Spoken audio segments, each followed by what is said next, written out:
ଏକାକ୍ଷରେ ଲେଖା ବେଦ ମୁଁ ଅର୍ଥହୀନ ପ୍ରତି ଶବ୍ଦ ତୁ ସକାଳର ସତେଜ ଫୁଲ ମୁଁ ଡହ ଡହ ନିଆର ଝୁଲ ତୋ ପରଶ ଛଡ଼ା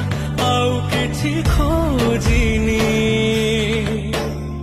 ମାଲୋ ମାଲୋ ମାଲୋ ମାଲୋ ମୋ ଶେଷ ସେ ହେଉ ତୋ ପଣ